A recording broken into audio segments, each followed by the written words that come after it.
안녕하세요. 안녕하세요. 네, 정신간호학 강의하고 있는 김희영입니다. 자, 우리 이거 하기 전에 우리 정신간호학 때문에 국시에 떨어졌다는 얘기 들어보신 분 있어요, 없어요? 없지요? 네, 정신간호학은 세월이 흘러도 배신을 하지 않는 과목입니다. 그럼 무조건 쉬우냐? 그런 것 같진 않아요. 그죠? 또 헷갈리는 게 몇 개 있어요. 헷갈리는 게 이제 한번 정리해 보자면 이제 가장 큰 게 약물이죠. 그죠?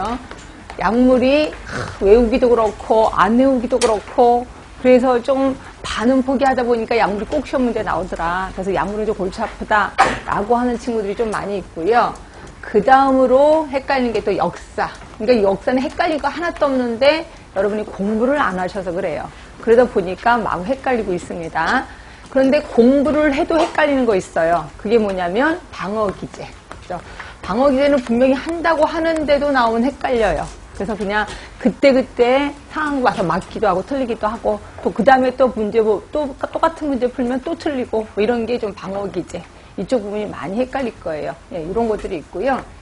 그 다음으로 한다면 이제 케이스. 그래서 케이스가 나오고 뭐 환자가 이렇게 행동을 했다. 간호사는 어떻게 접근할 거냐. 그래서 이런 거 대부분 맞는데 또 간혹가다 헷갈리는 게 좀 있어요. 그죠? 그래서 이런 것들이 우리를 많이 좀 혼란스럽게 한다 하시면 되고, 이 중에서 약물은 제가 과감하게 포기하겠습니다. 왜냐면 약물에 대해서는 제가 뭐 예전에 막 성심성의과에 다 해서 외우세요 그랬더니 아무도 안 외우시더라고요. 그래서 이건 할 필요 없겠다 해서 약물은 포기하겠습니다. 포기하고 여러분들도 약물은 그렇게 많이 안 나와. 한 문제 또는 두 문제 나오거든요. 많이 나와요. 그러니까 이거는 그냥 포기하자. 근데 저는 제공을 할 겁니다. 여러분들이 저는 약물도 할 거예요 라고 하면 제가 제공을 해서 약물 하시면 될 것 같고요. 근데 저는 약물에 그렇게 투자 많이 안 하겠습니다. 이런 거 아시면 되고, 역사도 제가 제공은 하겠습니다. 제공하는데 이것도 포기하실 분은 하셔도 뭐 어떻게 할 수가 없다. 자, 방어기제는 포기하지 마세요. 그러니까 방어기는 하긴 하는데 헷갈리는 게 몇 개 있어요. 오늘 유인물에도 헷갈리는 것들이 몇 개 써놨는데 그거에 너무 집중하지 말라는 거예요. 다른 거는 다 하시되 헷갈리는 부분은 집중하지 마라. 근데 어떤 분들은 요 헷갈리는 부분에 목숨을 거시는 분이 있어요. 그래서 막 밤에도 저한테 전화하시고 이게 뭐 도대체 어떻게 되냐고 막 흥분하시는데 그것 때문에 숲을 못 보는 경우가 많아요. 그래서 그런 거는 그냥 이렇게 과감하게 포기하자라고 하는 거고요. 그러니까 이거는 대부분은 포기하지 마실 때 헷갈리는 부분은 이해가 안 되면 포기할 수밖에 없습니다. 그 다음에 케이스 같은 경우는 이거야말로 그냥 본인 사고방식이 문제거든요. 근데 케이스마다 각각 이해가 안 되는 것들이 있어요. 이거는 본인 사고방식이 약간 조금 정상이랑은 좀 다르구나 이렇게 생각하시면 돼요. 죄송하지만. 예, 그래서 이거는 아무리 제가 설명드려도 이게 해결이 안 되는 부분이 이 부분이에요. 그래서 이렇게 하다 보면은 나머지 거는 절대로 포기하면 안 되겠다 이렇게 생각하시면 돼요. 왜냐면 포기할 게 조금 몇 개 있어서 이걸 다 다른 것도 혹시 실수라도 틀려 이제 과락이 되는 거죠. 그러니까 다른 걸 절대로 포기하면 안 되고 이런 것들은 조금 등한시해도 좀 그렇다 이렇게 생각하시면 될 것 같아요. 자, 이 정도로만 제가 잔소리를 좀 할 거고요. 그 다음에 이제 바로 들어가는데, 자, 책은 208쪽인가 봐요. 208쪽. 저는 그래서 각 개념을 한번 훑어드릴까 해요. 1번부터 11번까지, 뭐 정신건강, 간호 이해, 인간의 이해 쭉 해서 각 개념을 한번 쭉 훑어드릴 거고요. 그리고 이거를 갖고 모의고사로 들어갈 겁니다. 결국 모의고사로 들어가는 게 요번 주는 안 될 것 같아. 다음 주도 한 3번째 시간에 들어갈 수 있으려나? 하여튼 개념을 딱 훑어드리고 들어가도록 하겠습니다. 자, 소리가 너무 작은 것 같은데. 그렇죠? 네, 그래서 보시면 자, 나눠진 유인물도 있고요. 자, 이제 들어갈게요. 209쪽에 1번입니다. 1번. 자, 가정폭력 예방을 위해 정신보건센터에서 실시할 수 있는 중재로 올바른 거. 자, 정신보건센터 어디에 있죠? 혹시요? 보건소에 있습니다. 그리고 정신보건센터는 백그라운드가 되는 법이 정신보건법이에요. 정신보건법에 의거해서 시군구에 하나씩 두게끔 되어 있습니다. 그리고 시군구에 보건소가 있으니까 보건소에 두겠구나 이렇게 생각하시면 되고요.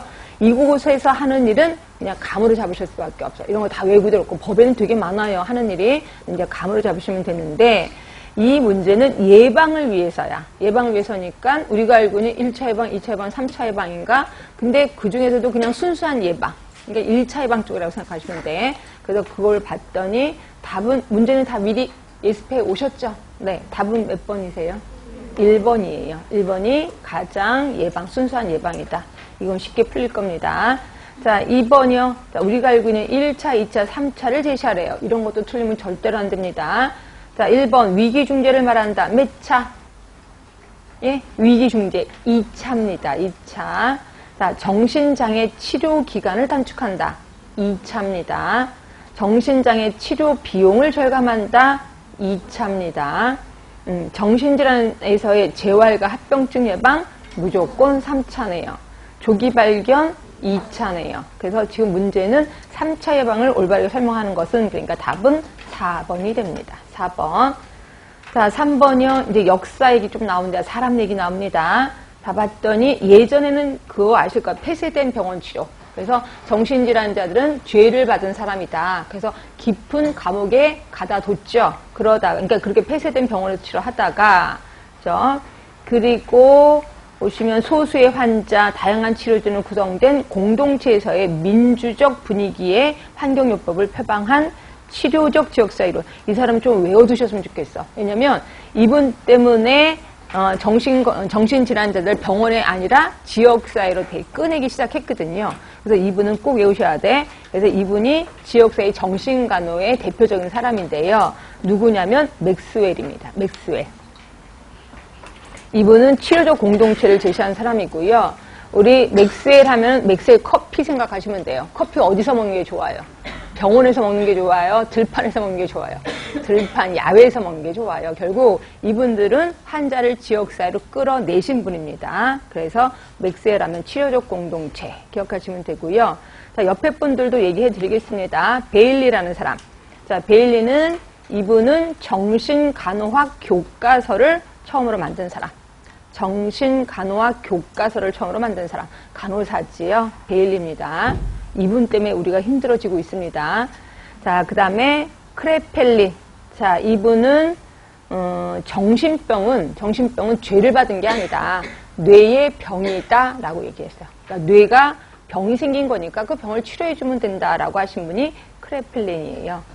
자, 그리고 이분은 정신분열병을 뭐라고 표현했냐면 조발성 치매다 이렇게 표현했어요. 조발성 치매.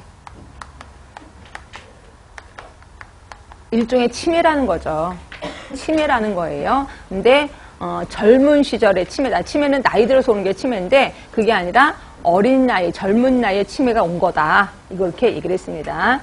자, 페플라우 이분 대인관계 이론 우리 자주 만날 겁니다. 치료적 인간관계인 대인관계 이론을 제시한 분이에요. 그래서 페플라우는 처음에 우리 간호사를 만났을 때, 그러니까 처음에 환자를 만났을 때 전상호작용, 이거 들어보신 적 있을 거예요. 이 단계를 제시한 사람이 페플라우. 그래서 이분은 자주 만날 겁니다. 그 다음에 피넬도 자주 만날 거예요. 왜냐하면 피넬 이분은요, 아까 폐쇄된 병원 치료에서 인도주의적 치료를 하신 분이 피넬이거든요. 필리피 피넬. 그래서 정신과 환자들은 그렇게 매를 때리거나 쇠사슬을 묶어서는 안 된다. 그래서 따뜻한 햇볕을 좀 쬐게 한다든가 따뜻한 차를 마시게 해야 된다든가 이런 식으로 치료를 해야 된다고 했던 분이 피넬입니다. 자, 그리고 5분 중에 자, 기억하실 분 맥스웰 꼭 기억하세요. 치료적 공동체. 그리고 페플라우는 단계로 우리 수시로 만날 거니까 굳이 외우지 않아도 외워지더라고요. 그리고 피넬 이분도 좀 자주 나오시는 분입니다. 그래서 이 3사람만이라도 알아두시는 게 좋을 것 같아요. 자, 그 다음에 4번입니다. 4번. 우리 간호가정, 우리 정신과에서만 적용하는 거 아니지. 성인에도 적용하고, 지역사회도 다 적용을 합니다. 그럼 이러한 간호가정을 적용해서의 좋은 점이 아닌 것은 뭐냐 이거죠. 자, 1번, 직무 만족도 높인데요. 근데 솔직히 현장에서는 좀 스트레스입니다. 간호가정 적용하려면. 근데 일단 이론적으로는 직무 만족도 높인다라에 찬성하셔야 돼. 간호 실무 범위를 구체적으로 제시해준다. 그런 것 같아요. 대상자가 자신의 간호에 참여할 수 있다. 왜? 대상자랑 같이 사정도 하고 진단도 같이 내리는 거니까. 그러니까 참여하게 할 수 있는 거 괜찮을 것 같아요.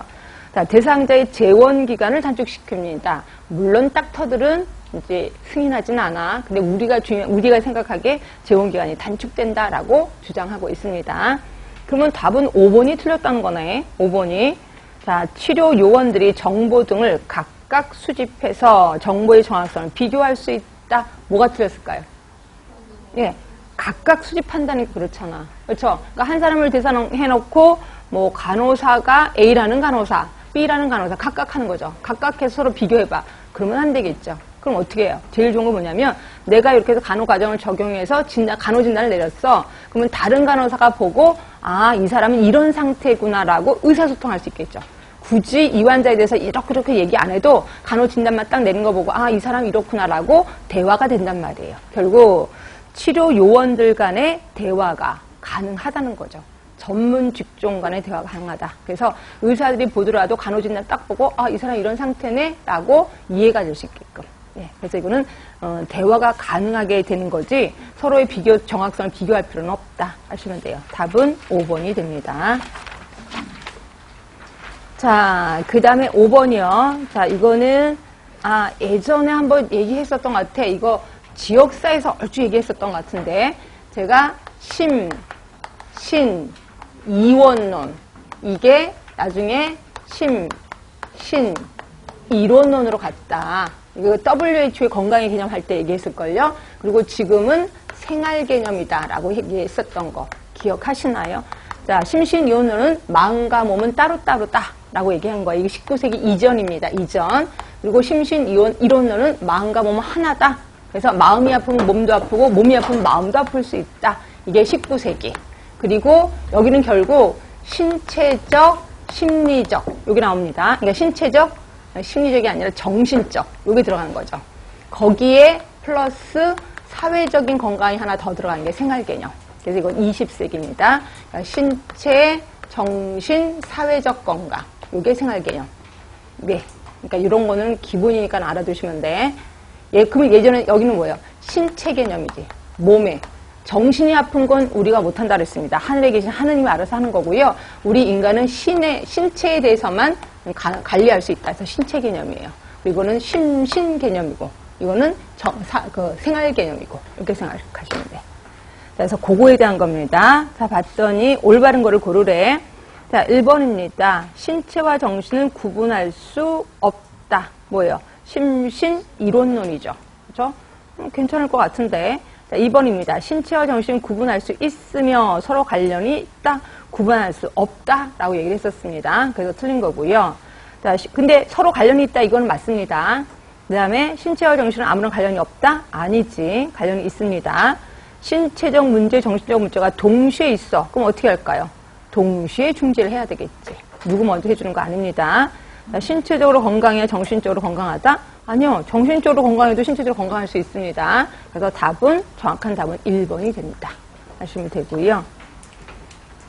그 다음에 6번입니다. 자, 이론 나옵니다. 이것도 조금 헷갈리긴 할 겁니다. 이론에 대해서도. 근데 하여튼 이론은 전체적으로 포기하면 안 돼. 너무 양이 많기 때문에. 35세 된 남자가 아내를 구타해서 가정법원에서 접근금지 명령을 받았어요. 자, 이 남자는 어릴 때 어머니가 아버지로부터 구타당한 것을 보고 배웠다는 거죠. 그죠? 그럼 이거는 무슨 이론일까요? 사회학습 이론. 어릴 때부터 배운 겁니다. 사회생활 하면서 배운 겁니다. 사회학습 이론 하시면 되고요. 자, 인간관계 이론, 이게 뭐냐면 대인관계 이론이야. 대인관계 이론. 똑같은 말입니다. 대인관계 이론, 아까 사람 이름 배웠는데. 페플라우, 옳지. 페플라우의 대인관계 이론. 요게 인간관계 이론입니다. 그래서 단계가 있다. 얘기를 해서 이따가 단계 배울 겁니다. 자, 인본주의 하면 로저스를 얘기를 해요. 인본주의 하면 인간 위주라는 건 알겠는데 정확히 뜻을 잘 모르겠어요. 이런 분이 있어서 제가 얘기해 드릴게요. 의자는 왜 만들어졌어요? 의자는 앉으려고. 그러면 돼지는 왜 태어났어요? 먹히려고. 인간에게 먹히려고. 그러면 인간은 왜 태어났어요? 없어요. 용도가 없어요. 인간은 그냥 존재 자체예요. 이게 실존주의예요. 다른 애들은 다 만들어진 목적이 있어요. 의자는 앉으려고, 책상은 공부하려고, 또 책은 또 공부하려고, 다 이렇게 왜 태어났는지가 있는데 인간은 그런 게 없어요. 그래서 이걸 실존주의 이렇게 표현합니다. 그렇죠? 존재 자체다. 이거를 로저스가 얘기를 했고요. 그 다음에 인지이론이 있습니다. 자, 인지이론은 뭐냐면 인지 잘못 해석한 거예요. 잘못 해석한 거. 예를 들어서 어떤 귀신이 있어요. 귀신 무서워요, 안 무서워요? 그걸 잘못 배운 거예요. 잘못 안 거예요. 그럼 귀신이 억울한 귀신도 있잖아요. 착한 귀신도 있을 거 아니에요. 재밌는 귀신도 있을 거 아니에요. 예, 그런데 우리가 어릴 때부터 엄마가 야, 너가 잘못하면 귀신 너 잡아간다. 그러니까 계속 잘못 배운 거예요. 잘못 아는 거예요. 이거 우리 인지이론 이렇게 얘기를 해요. 인지이론. 자, 정신 분석하면 생각나는 사람이 있는데. 프로이드. 프로이드의 정신 분석. 그러니까 프로이드는 정신을 분석한 거죠. 그래서 어렸을 때 해결하지 못했던 사건을 분석한 거예요. 그래서 어렸을 때 해결하지 못한 것들, 갈등을 이제 해석해서 분석해서 지금 이런 상태가 됐다라고 가르쳐 주는 거. 이걸 정신분석, 프로이드입니다. 프로이드는 워낙 유명하니까 외워두셔야 돼. 네, 이렇게 해서 자, 여기서 사회학습 이론은 당연히 뭔지 감이 잡힐 거고 인간관계 이론하면 페플라우 아까 얘기했었고 정신분석하면 프로이드 이거 좀 기억해 주시고요. 인본주의는 그게 자주 안 나와요. 그러니까 여기서도 세 가지만 기억하시면 돼. 자, 요거 그래서 정신분석에 대해서 조금만 더 들어가는 게 오늘 나눠드린 유인물일 겁니다. 오늘 나눠드린 유인물 잠깐 볼게요. 자, 오늘 나눠드린 유인물의 6번을 보시면 아까 가정폭력에는 사회학습 이론이 있다라고 얘기했는데 요거 말고도 또 있어요. 사회학습 이론은 분명히 배우는 거라고 얘기를 했어요. 그리고 폭력 주기 이론이 있는데요. 이 폭력에는 단계가 있다 그러네. 1단계부터 3단계입니다. 굳이 외우지 마시고 감을 좀 잡으시면 돼. 맨 처음에 이제 폭력 주기 1단계는 긴장 형성 단계예요. 그러니까 예를 들어서 매를 맞는 엄마가 있어. 그럼 이제 엄마가 슬슬 이렇게 분위기가 여기 남편이 술 먹고 저기서부터 골목에서 노래 부르고 와. 와, 저 인간 들어오면 또 나 때리겠구나. 그럼 긴장 형성 단계. 그렇죠? 요 단계입니다. 자, 폭력 드디어 폭력일 두 번째 단계 폭발 단계입니다. 엄청 때리는 단계겠죠. 그렇죠? 그래서 봤더니 2시간에서 24시간 동안 지속됩니다. 심한 경우. 그럼 요거를 중지시키는 사람 누구야? 가해자. 그렇죠? 때리는 사람이 이제 지쳤어. 그럼 이제 끝나는 거예요. 그죠? 그만해. 그럼 더 때리는 거 아시죠? 하여튼 요거, 오직 가해자 본인만이 이 단계를 중지시킬 수 있다. 그리고 요 단계가 끝나고 나면 1월 단계로 갑니다. 그 다음날 술 깨고, 미안해. 다시는 안 그럴게. 발도 씻어주고, 커피도 끓여주고, 다 해줍니다. 요걸 우리 1월 단계 이렇게 표현해요. 그래서 대부분 폭력주는 요 3단계로 하는데요. 더 웃긴 건 뭐냐면, 그 밑에 보세요. 하지만, 만성적인 폭력 주기는 긴장 고조, 폭력적인 파괴. 뭐가 빠진 거예요? 미롤 단계가 빠집니다. 그러니까 만성적인 거는 미롤 단계가 빠지고 계속 1, 2단계가 왔다 갔다 한다. 이렇게 생각하시면 돼. 자, 이렇게 있고요. 자, 그 다음에 7번째는 우리나라 정신관의 발달을 좀 봤습니다. 요거는 맨 처음, 그러니까 우리 일제시대 때는 폐쇄병동, 격리, 억제를 사용했고요. 그 다음에 우리나라는 아니지만 53년에 이건 좀 외우셔야 돼. 항정신성 정신병 약물이 개발돼서 요 약 이름이 혹시 뭔지 아세요? 클로로프로마진. 그러니까 최초의 약입니다. 최초의 약. 그러니까 그전에는 감금해 두고 난리를 쳤는데 드디어 약이 개발이 된 거예요. 이게 약이 개발되면서 어떤 일이 벌어졌냐면 이제는 환자를 병원에 둘 필요가 없죠. 왜? 약 줘서 퇴원시키면 되는 거니까. 결국 지역사회로 나가기 시작합니다. 이것 때문에. 그래서 항정신성 약물 53년. 이거는 워낙 유명해서 구구단으로 치면 2단입니다. 2단. 2는 2, 2는 2. 이겁니다. 아주 기본이니까 외워두셔야 돼. 자, 그리고 우리나라로 다시 오셔서 70년에 대한간호학회 창립됐고, 우리나라가 이렇게 학회가 창립되고 정신간호학회 창립됐는데, 95년에 정신보험법이 제정이 됐어요. 그러니까 우리나라는 법이 조금 늦게 제정이 됐습니다. 95년에 정신보험법 제정. 이거 지역사회에서는 95년에 또 무슨 대박인 게 있었었는데 기억하세요? 지역사회에서는? 응? 국민건강증진법 그리고 보건소법이 지역보험법으로 바뀌네. 그래서 95년은 우리나라가 좀 많은 법이 만들어졌다 이렇게 생각하시면 되고요. 그리고 2004년에 이제 정신 전문 간호사 제도가 만들어졌습니다. 그래서 2006년에 최초의 정신 전문 간호사가 배출이 됐다. 이렇게 생각하시면 되고요. 자, 하여튼 역사. 하여튼 여기서 외우실 건 53년이에요. 클로로프로마진. 나중에 또 나올 겁니다. 그리고 우리나라는 95년에 정신보험법 제정됐다는 거. 자, 아까 정신분석 프로이드. 그러니까 정신분석에서 프로이드가 사용한 단어들이 있어요. 제가 단어들에 대해서는 제시 안 했습니다. 여러분 머릿속에 있을 것 같아서. 자, 1번 어떤 의식적인 선별이나 검열 없이 떠오르는 생각을 언어화한 거. 그러니까 무슨 뭐 한 단어를 얘기했어. 이 단어를 얘기하는 순간 막 떠오르게 하는 거. 이걸 뭐라고 할까요? 응? 자유연상. 그래서 어떤 단어를 딱 얘기했을 때 무조건 떠오르는 단어를 얘기해 주세요. 그러면 막 혼자 얘기하게끔 해. 이걸 자유연상 이렇게 얘기를 합니다. 자, 자유연상 시 환자가 정신 내적 갈등에 대해서 표현하는 거야. 그러니까 막 단어를 얘기하다가 어느 순간에 딱 말을 멈춰요. 그렇죠? 그러고 나서 왜 무슨 일이 있어요? 그럼 대답 들은 가만히 있어요. 이거 우리 뭐라고 하냐면 저항이라고 합니다. 저항. 그러니까 환자가 어떤 단어를 생각하는 순간 아픔이 딱 온 거죠. 생각이 난 거죠. 그래서 대답을 안 하고 가만히 있어. 침묵 또는 어떤 때는 분노를 표현합니다. 이걸 우리 저항이라고 표현합니다. 3번은 웬만하면 아시던데 치료 과정에서 환자가 정신분석가에게 보이는 강한 긍정적, 부정적인 느낌. 네, 전이라고 합니다. 이거 웬만하면 아시더라고요. 이거는 환자가 느끼는 겁니다. 환자가 치료자를 보고 이제 느끼는 감정을 전이라고 해. 그럼 반대로 있죠. 치료자가 환자를 보고 느끼는 거. 그걸 뭐라 그래? 역전이. 예, 그게 네 번째 역전입니다. 결국 정신분석에서 사용하는 단어는 4개밖에 없어. 자유연상, 저항, 전이, 역전이. 그래서 이런 단어가 나오면 무조건 정신분석, 프로이드 이렇게 생각하시면 됩니다. 하여튼 그렇고요. 다시 오세요. 그래서 정신분석에 대해서 조금만 더 깊게 들어갔습니다. 자, 다시 7번 이제 문제 푸세요. 이거 조금 전에 유의문을 봤기 때문에 답을 쓸 수 있을 것 같긴 해. 자, 올바른 거예요. 일제강점기 폐쇄병동 맞지요? 네. 그리고 53년에 항우울제라고 했어요, 아까? 항정신병 약물. 이름이 뭐라고요? 클로로프로마진. 53년이었습니다. 자, 70년에 대한간호학회 창립됐고 정신간호학회가 분리됐다. 맞아요? 아까 몇 년이야? 70년에 대한간호학회 그리고 71년에 정신간호학회가 창립됩니다. 1년 차이로 이렇게 문제가 또 다르게 나올 수도 있구나. 자, 95년 정신보건법이 통과됐습니다. 맞죠? 근데 전문간호사 제도가 실시된 거는 2004년. 그래서 틀린 거고. 자, 5번에 2004년 전문간호사 제도를 실시해서 정신전문간호사 처음 배출된 건 2006년. 네, 그래서 답은 1번이다. 하시면 되고요. 자, 8번입니다. 이거는 뭐 문제를 읽어보나 마나.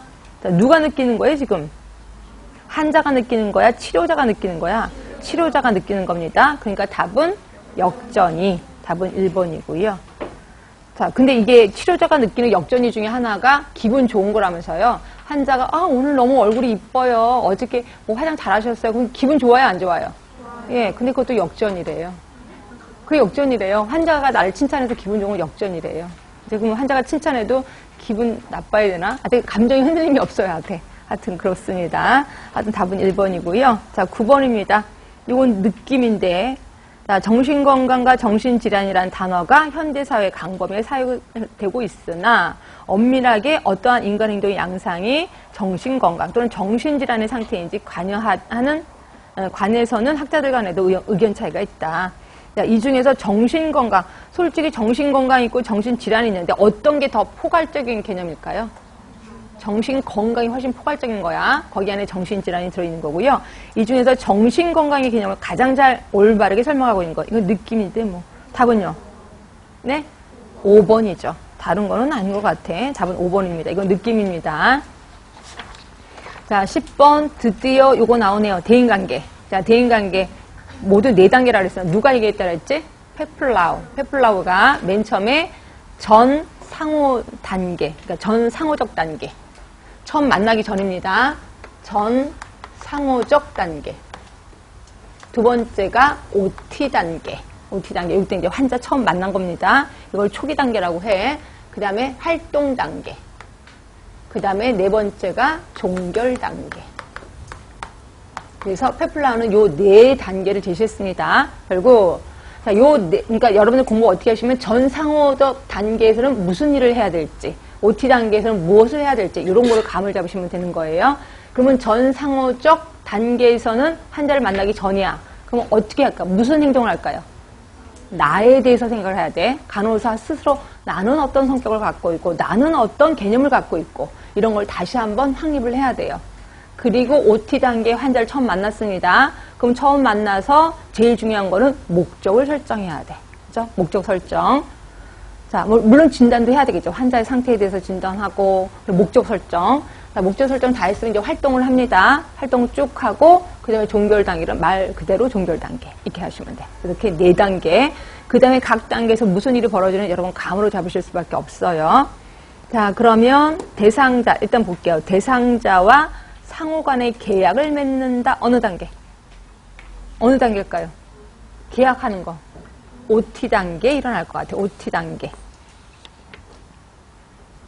자, 대상자와 함께 목적을 수립한다. OT 단계. 자, 환자가 긍정적인 대처 기전을 쓰도록 조언한다. 네? 이게 얘기를 해준다 그랬어요. 그럼 활동 단계겠지. 뭐 활동 단계 때 이렇게 조언을 해주겠지. 환자에게 자신을 소개한다. OT 단계. 환자와 개방적인 의사소통을 실시한다. 이거는 활동 단계도 괜찮고 OT 단계도 괜찮을 것 같아요. 그렇죠? 그냥 전체적으로 개방적인 의사소통을 하는 거니까. 자, 그러면 지금 문제는 초기 단계에서 간호사가 해야 될 일이 아닌 것은이야. 그럼 답은 몇 번으로 하실래요? 당연히 3번으로 하셔야 돼. 만약에 3번이 없다면 5번도 괜찮습니다. 그런데 3번이 활동이니까 답은 3번이구나 이렇게 생각하시면 되고요. 자, 그러면 제가 지금 얘기하는데 요 4단계 중에 어떤 건지 한번 얘기해 주세요. 자, 약물 남용에 대한 간호사 자신의 감정을 동료 간호사와 이야기해 본다. 예, 상호전 단계예요. 자, 대상자가 왜 도움을 청하는지를 결정한다. 결국 대상자의 문제점을 결정하는 거죠. 무슨 단계일까요? OT 단계예요. 그렇죠? 문제를 결정하는 거. 자, 그리고 고통 경감, 또 새로운 기술을 가르쳐 준다. 활동 단계.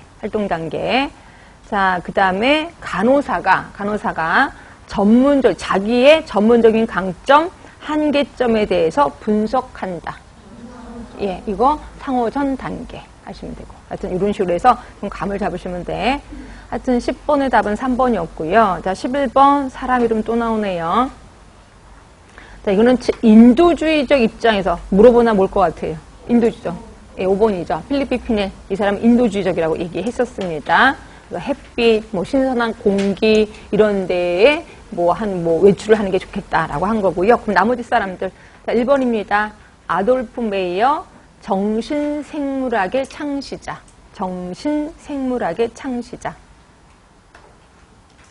자, 두 번째, 벤자민 러쉬라는 사람이 있는데요. 러쉬하면 뭐 생각나세요? 러시앤 키시 이런 거 생각나잖아요. 근데 이 사람은 정신의학의 아버지예요. 정신의학의 아버지인데 이 사람은 정신과 환자를 어떻게 치료를 해야 되냐고 했냐면 피를 흘리게 하는 거예요. 그리고 되게 이게 회전의자에 앉혀서 의자를 막 빨리 돌려서 환자가 막 정신없게 만들어. 그렇죠? 그럼 정신을 차리게 된다. 이렇게 얘기를 했고요. 그리고 또 하제, 설사약을 줬어요. 설사를 막 하게 나면 정신이 쭉 우리 기운이 없잖아. 예? 그러니까 이거예요. 정신 환자가 난폭하니까 하제, 설사약을 먹이는 거야. 그럼 설사 너무 많이 하니까 축 늘어지잖아. 그럼 정신을 차렸다라고 보는 거예요. 하여튼 이게 러쉬입니다. 그러니까 뒤에 강한 자극을 줬다. 이렇게 생각하시면 돼. 러쉬. 그 다음에 블로일러. 자, 블로일러는 정신분열증이라는 용어를 최초로 사용한 사람이에요. 지금은 조현병이라고 바꿨잖아요. 근데 정신분열증이라는 용어를 최초로 사용한 사람은 블로일러. 자, 4번째, 린다 리차드스. 이 사람도 조금 나오긴 하는데, 나올 수밖에 없는 게 최초의 정신간호사예요. 그래서 린다 리차드스는 좀 시험에 나올 수도 있습니다. 자, 하여튼 이게 특징적인 것만 좀 얘기를 했고요. 외울 사람은 다 외우시는 게 좋고, 피넬이라도 꼭 기억하세요, 피넬. 자, 12번입니다. 이것도 느낌이네, 뭐. 자, 문명시대 이전의 정신질환에 대한 생각 몇 번일까요? 네, 5번이에요. 이거 제가 따로 설명 안 드립니다. 자, 13번이요. 정신건강을 사정하는 데 있어서 기준이 되는 내용으로 가장 적절하지 않은 거, 이것도 느낌인데. 답은요? 답은 1번이죠. 나머지 2번, 3번, 4번, 5번은 예, 정신건강의 기준이 됩니다. 그치? 정신건강에 대해서 얘기하는 사람 있지 않아요? 우리 정신간호학 처음 배웠을 때 이론 배웠던 친구들은 아실 텐데 누가 정신건강이 있다 없다를 얘기한 사람 모르세요? 제일 처음 나온 사람이 있었을 텐데 맨 첫 장에 나온 사람 몰라? 네, 모르면 저도 몰라. 얘기 안 해. 한 명이라도 있으면 얘기해 주려고 그랬더니 그 사람이 그랬잖아요. 뭐 자기가 뭐 자존감이 있느냐 없느냐, 그리고 또 환경이 지배당하느냐 지배하느냐, 이런 거에 따라 정신건강이 있다 없다, 이걸 얘기를 했거든요. 기억 안 나요? 기억 안 나? 나중에 한번 봅시다. 다음 주에 한번 볼게요. 우리 정신간암 맨 첫 장에 나오는 사람입니다. 이 사람 이름이. 하여튼 그렇고요. 그 사람이 이런 얘기를 했어요. 인간관계 기술이 좋다, 뭐 주위의 적들을 파악할 수 있다, 스트레스를 잘 견뎌, 이런 것들을 얘기하면, 이런 것들을 다, 이런 능력이 있으면 정신건강이 있다라고 얘기를 한 거예요. 하여튼 그렇게 보시면 되고, 일단 답은 1번입니다. 자, 14번이요. 또 나오네. 정신건강과 정신질환을 비교한 것으로 올바르지 못한 거, 이거는 좀 감이 조금 떨어질 수도 있는데, 일단 답은 몇 번으로 하셨어요? 네, 3번이에요. 결국 1번. 과거보다 정신건강, 정신질환에 대한 관심이 높아지고 있어요. 왜? 스트레스가 많으니까. 자, 2번. 많은 사람들이 정신건강을 단지 질환이 없는 상태로 혼동하는 경우가 많다. 근데 아니라는 거예요. 정신건강과 정신질환이 없는 건 좀 다른 거예요. 자, 4번입니다. 정신건강과 정신질환에 대한 정의를 내릴 때 개인의 행동 특성에서만 국한시켜서는 안 된다. 예, 맞아요. 자, 정신건강의 개념은 정신질환 개념보다 더 포괄적이다. 아까 정신건강이 훨씬 포괄적이다라고 얘기를 했어요. 답은 3번이고요. 자, 15번입니다. 정신건강 증진 개념들. 1차 예방, 2차 예방, 3차 예방 또 나오네. 자, 올바르지 못한 거 몇 번? 4번은 몇 차? 3차예요. 나머지 전부 다 1차고요. 자, 16번입니다. 자, 건강교육을 실시할 때 기대되는 결과로 가장 올바르지 못한 것은, 자, 건강교육을 실시할 때, 이것도 느낌인데요. 답은요? 3번 있죠? 그러면 이건 뭐야? 그러니까 정신건강교육이니까 의사소통 능력 증진되는 거 맞고, 또 스트레스에 대한 이해를 증진하는 거 맞고, 그런데 아픈 가족 구성원들이 비공식적인 사례 관리를 조기에 받을 수 있다? 이건 뭘까? 건강교육, 그럼 이게 뭐가 틀린 거예요? 비공식적인 게 마음에 안 들어요. 그냥 공식적인 사례 관리를 조기에 받을 수 있다는 거지. 공식적인. 그래서 답은 3번이고 나머지는 다 맞을 거예요. 자, 17번입니다. 스트레스에 대한 대처 기전을 설명한 내용으로 올바르지 못한 거, 이렇게 되어 있습니다. 근데 요거 혹시 문제 푸신 분은 스트레스에 대한 대처 기전을 2개로 나눠놨구나. 이 문제를 어떻게 나눠놨냐면, 하나는 정서 중심, 스트레스 자체를 아니야, 난 할 수 있을 것 같아 라고 마음가짐을 다잡아. 이건 이제 정서 중심. 또 하나가 직접 스트레스를 돌파하는 거, 직접 액팅 하는 거. 이게 크게 2개로 나눠놨구나 기억하시면 돼. 자, 이 중에서 올바르지 못한 거를 얘기를 하고 있습니다. 몇 번 나왔어요? 2번이요. 자, 일단 볼게요. 1번. 개인의 자원을 초과하거나 부담이 되는 문제가 있을 때 지각되는 요구를 극복하려고 하는 노력으로서 고통을 유발하는 문제를 다루거나 변화시키는 것을 정서 중심의 대처 전략이라고 한다. 괜찮을 것 같은데. 요구를 극복하려 노력함으로써 고통을 유발하는. 자, 2번째, 걱정해야 할 더 중요한 일이 있다고 결론 짓는 것은 정서 중심 대처 전략에 해당이 된다. 뭐가 틀렸어요? 올바르지 못한 거잖아. 네? 어떤 거? 그러니까 더 중요한 것이 있다고 결론 짓는 거. 네? 정서 중심이 틀렸어요. 그럼 뭐예요? 이게? 그러니까 보면 스트레스가 있어. 이거에 대한 대처가, 자, 크게 2가지로 나누는 거예요. 하나는 정서 중심. 그러니까 생각을 다르게 갖는 거야. 생각을. 이게 스트레스가 왔어. 근데 이거를 이거보다 더 중요한 게 있어. 그러니까 이건 스트레스가 아니야라고 생각하는 거. 그러니까 마음가짐을 다르게 하는 걸 정서 중심이라고 얘기하는 거고요. 또 하나는 직접 실시하는 거야. 스트레스가 왔어. 그럼 그거를 해결하려고 직접 액팅을 하는 거예요. 직접 실시하는 거, 액팅. 이게 크게 2가지로 이 문제를 구분을 한 거예요. 스트레스를 이길 수 있는 방법을 2가지로 한 거예요. 하나는 마음가짐, 하나는 직접 하는 거. 그러면 여기 마음가짐 잠깐 보시면 걱정해야 할 더 중요한 일이 있어. 이건 별거 아니야 라고 하는 거. 그럼 정서 중심 대처 전략이에요? 아니에요? 맞지 않아요? 네, 이건 맞아요. 자, 3번째입니다. 문제 중심 대처 전략에는 문제를 정의하고 대안적인 방안을 산출해서 대안을 선택해서 실행하는 것이 포함이 된다. 문제 중심 대처 전략을 또 하나 더 집어넣습니다. 문제 중심 대처 전략. 그러니까 이게 솔직히 직접 액팅이랑 똑같거든요. 그러니까 문제 여러 가지 스트레스가 있으면 이 중에서 우선순위를 매기는 거야. 그래서 가장 중요한 건 하나에서 요거를 직접 해결하는 거야. 그걸 우리 문제중심 해결법 이렇게 얘기합니다. 문제중심. 그래서 문제중심 대처 전략은 문제를 정의하고 이거에 대해서 어떻게 해결할 건지를 산출해서 그리고 실행하는 것이 포함된다. 괜찮을 것 같아요. 그 다음에 음악 감상, 명상과 같은 행동 전략들은 개인의 정서 반응을 바꿀 수 있는 정서 중심 대처 전략이다. 어떨 것 같아요? 예, 음악을 들으면 조금 마음이 풀어지죠. 이러면서 마음이 좀 편안해지니까 스트레스를 다시 생각해 볼 수도 있는 거. 이것도 괜찮을 것 같아. 자, 5번 정서 중심 대처 전략에는 상황의 의미를 바꿔서 위협을 감소시키는 것이 포함이 됩니다. 어떨 것 같아요? 상황을 바꾸는 게 아니라 상황의 의미를 바꿔. 상황의 의미를 바꾼다는 거야. 이게 스트레스라고 생각했는데 스트레스가 아니라고 의미를 바꾸는 거지. 예, 그렇게 해서 위험을 감소시키는 것이 포함된다. 어떨 것 같아요? 예, 몰라. 지금 계속해서 그럼 5번이 답일 것 같은데 갑자기 5번도 아니고 그럼 도대체 다시 처음부터 시작해야 돼. 자, 일단 5번이 맞아요, 틀려요? 맞아요. 5번 맞습니다. 그럼 다시 1번 올라갑시다. 자, 개인의 자원을 초과하거나 부담이 되는 문제가 있을 때 이거를 지각하는 요구를 극복하려고 노력함으로써 고통을 유발하는 문제를 다루거나 변화시키는 거. 이게 정서 중심인가요? 아니죠. 이거는 그냥 직접 실시하는 거야. 아, 내가 돈이 모자라 스트레스를 받아. 그러면 돈을 벌기 위해서 뭔가 행동을 해. 그럼 이거는 직접 실시하는 거지. 눈에 보이시죠? 여기 답은 1번입니다. 그래서 여러분들 쭉 문제를 읽어갈 때 이거는 조금 위험한 지식이긴 하지만 쭉 읽어갈 때 끝까지 가도 답이 없어. 다시 1번으로 올라가세요. 1번이 되는 문제 답이더라고요. 꼭. 그러니까 여러분들이 꼭 1번이 답인 걸 놓쳐요. 그거 희한하더라고요.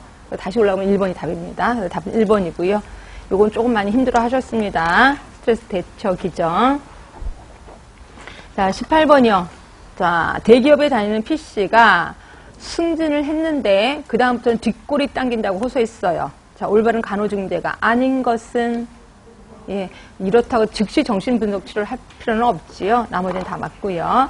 자, 이렇게 해서 우리 1장 끝났고, 그러니까 1장에서는 역사 얘기에 좀 유명한 사람 좀 외워야 되겠다. 다시 한번 대인관계 이론, 페플라오, 그 다음에 인도주의적 치료한 사람, 피넬, 이거 하시려면 최초의 간호사, 정신간호사, 린다 리차드스. 네. 그리고 최초의 항정신병 약물을 몇 년 개발됐죠? 53년. 무슨 약? 클로로프로마진. 네. 그런 것들은 좀 알고 계시는 게 좋습니다. 자, 그럼 이제 인간의 이해. 그래서 요거 조금 이것도 많이 외워야 되는데, 이거야말로 좀 포기하시면 절대로 안 되는데, 일단 인격이라 하면 어쩌고저쩌고 써 있습니다. 다음 주장한 학자들과 그에 대한 이론 외우셔야 되는데, 자, 일단 대인관계 이론은 아까 페플라우 있었었죠. 페플라우는 간호사입니다. 근데 의사 쪽에서도 대인관계 이론을 제시한 사람이 있어요. 누구냐면 설리반이야. 설리반이라는 사람 들어보셨죠? 네, 설리반도 대인관계 이론을 얘기했고요. 페플라우도 대인관계 이론. 그건 페플라우는 간호사이고요. 이 두 분이 친하시더라고요. 보니까. 설리반은 의사고 그 다음에 간호사인 페플라우도 똑같이 친하니까 똑같은 의견을 제시한 것 같아요. 하여튼 알고 계시면 되고요. 말러라는 사람은 분리개별화 발달, 분리개별화라고 밑에 동그란 5번 밑에 보이시죠? 예, 분리개별화 이론을 제시하는 사람이 말러예요. 자, 욕구단, 설리반 아까 대인관계 이론, 대인관계 발달 얘기했고 욕구단계 분석한 사람 누군지 아세요? 혹시? 이분은 누군지 제가 이름을 말하는 순간 다 알아. 욕구단계. 생안사 존자. 생리적 안전의 욕구. 이거 얘기하는 사람. 네, 마슬로우. 요게 욕구단계 분석이에요. 마슬로우입니다. 에릭슨. 이분은 다 알긴 알던데. 뭐예요? 정신사회 이론입니다. 정신사회 이론은 뭐예요? 신뢰성 대 불신감. 들어보셨죠? 네, 그거 에릭슨 거 외우셔야 돼. 워낙 자주 나옵니다.